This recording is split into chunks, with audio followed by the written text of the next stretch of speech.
Hi, everyone. As a quick follow on to the webinar today about how to manage your EBA costs, I just wanted to provide you with this quick demonstration of how we do that within our software.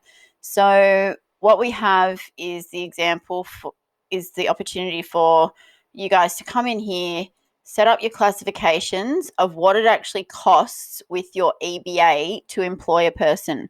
So not the actual cost that it costs that you're giving them as an hourly rate, but what it actually costs to employ them.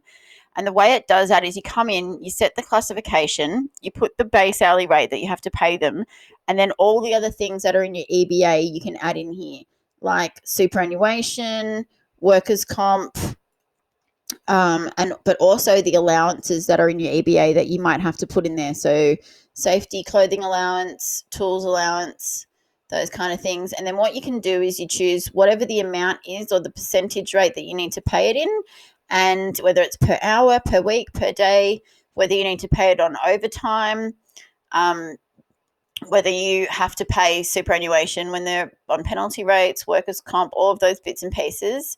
It also allows you to add in what non-productive days the EBA has put in there. So if you're going to have to give everybody 10 public holidays in the year, for example, if you're going to have to give them sick days because they're full, this is a full-time classification, and also the other allowances that are allowed in your EBA that might be there.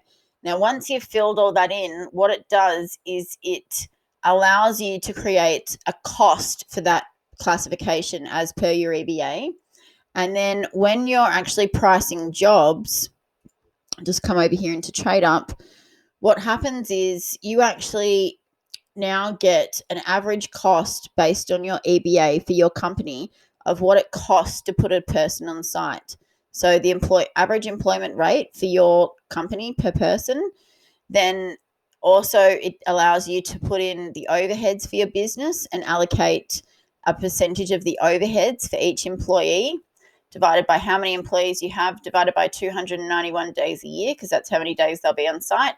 And now it gives you a daily cost per man or an hourly cost per man based on what your EBA costs are. Then what we can do is when you go in and you set up a job, it actually allows you to estimate how much effort time is going to be taken to do that job for each material that you're going to install.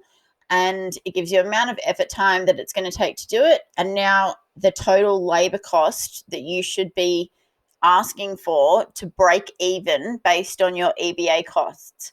So this is the total labor cost for the job. Obviously, you would want to be charging more than that to get profit, but this allows you to make sure that your tender meets the actual labor cost that it's going to cost you to perform that work. Okay, thanks, guys. Talk to you soon.